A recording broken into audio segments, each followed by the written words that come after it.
O, isang linggo na lang, Marso na, graduation month na naman. Kaya kung may kaibigan o kamag-anak kayo gagraduate ngayong taon, may naisip na ba kayo magandang gift para sa kanya? Kung wala pa, huwag kayo mag-alala dahil may mga ihirit kami sa inyo ngayong umaga. Mga panregalo para sa mga graduating students sa elementary, high school at college. Kung ano-ano mga yan, bibigyan sa atin yan ni Miss Valerie Escal, isang personal gift shopper. Good morning, Valerie. Good morning din, Susie. Yeah. Ano yung personal gift shopper? So pag kailangan ko ng tulong ko na rin sa Pasko, pwede ikaw nalang bumili? Yes, definitely, Susie. Let's say masyado kang busy and then wala kang time mag-shopping na pang regalo mo. Pwede mo kong kontakin and then ako yung mag-shop for you and then ako na dun magde-deliver for your recipient. Ay naman, ang swerte. O ito naman, pag-usapan natin yung mga para sa gagraduate. Ano ba mga kakaibang panregalong pwede ibigay sa ating mga loved ones sa gagraduate? So for gagraduate siguro ng elementary, ito yung mga age na 12, 13, alanganing bata, alanganing dalaga. Siguro mas maganda kung bibigyan nilang natin sila ng magagamit nila for high school. Alright. Oo, siguro pouch or ito yung towel. I mean, towel siya pero naka-fold siya. Yeah, para siyang teddy bear. Ayan. And then mga pillows para magagamit nila sa pagtulog nila.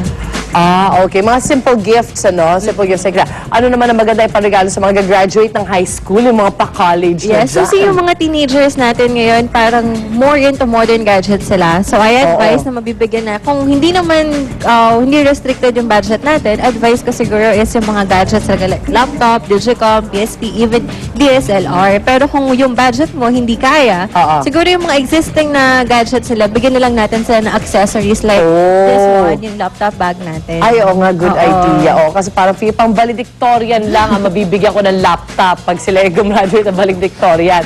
At para naman sa mga graduate ng college, ano magandang pwede i-regalo sa kanila?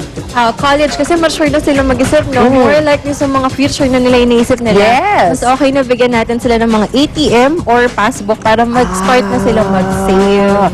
Kahit konti lang ang laman. Kahit konti lang. Diba? Sana punan nila. Sila na yung maglagay. Oh, that would be wonderful. At ito naman yung mga suggestion din ni Addie Peach kasi dun sa ating Facebook fan page, yun din yung mga suggestion ni Addie Peach Junabel. Ayan. Open bank account for a start. So, agree siya sa'yo, Valerie. Kasama din dyan, may comment si Ray Gisansana. Family out-of-town trip for celebration. Oh, that sounds sweet. Yeah, oo. Actually, pwede mo silang bigyan ng mga gift certificates na. Oo, for the accommodation na siguro. Pwede. Sabi, mga college talagang after so long ng pag-aaral nila, mas gugustuhin talaga nila mag-vacation. Mag-vacation naman. Halos ganyan din ang comment ni Gike Vidal.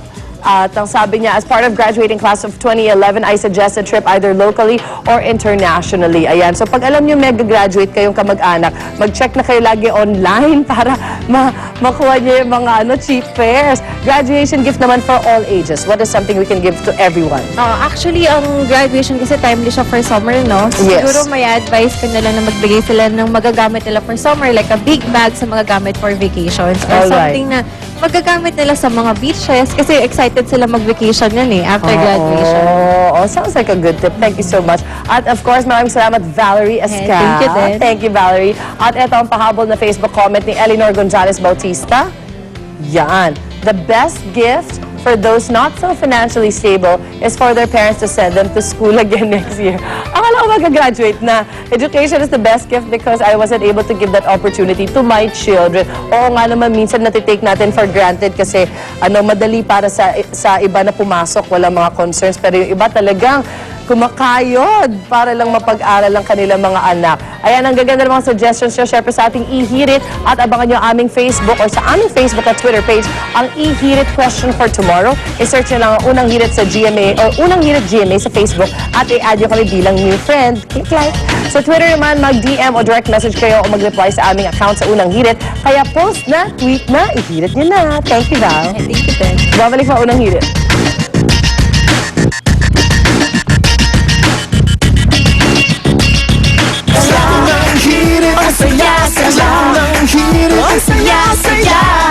Maglaro ngayon. Laro tayo, laro. Matapos ang puto, laro naman.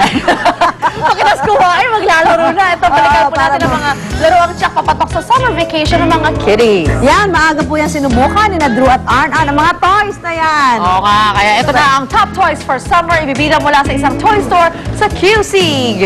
Go guys! With an S.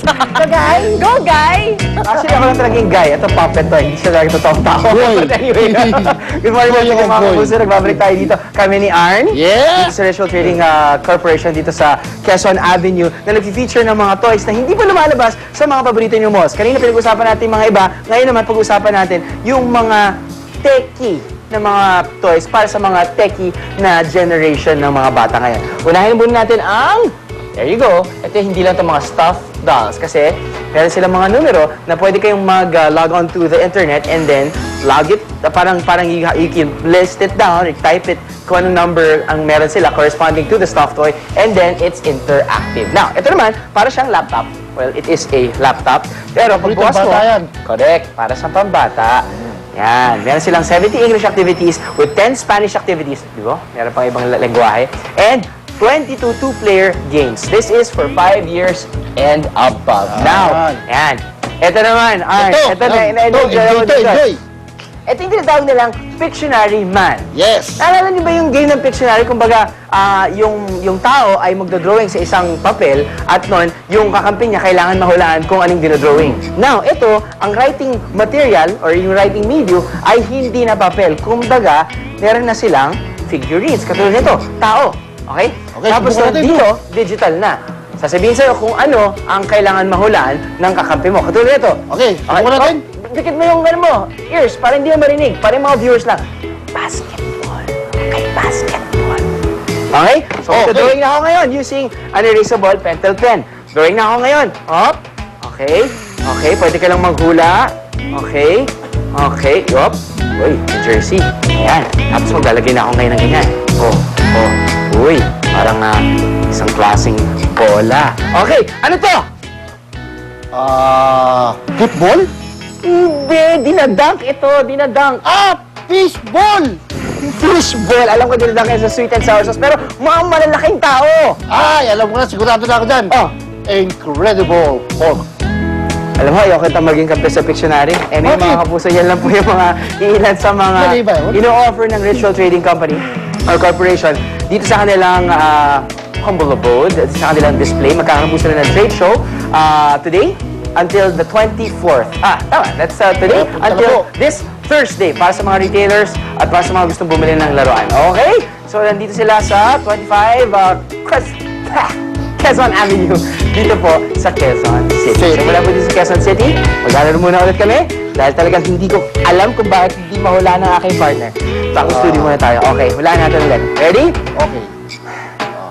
Nagdadunk, malaking tao, ano siya? Ay, di ba? Ayoko na, ikaw na bahala maglaro dyan. Bye, Bahala ka na dyan.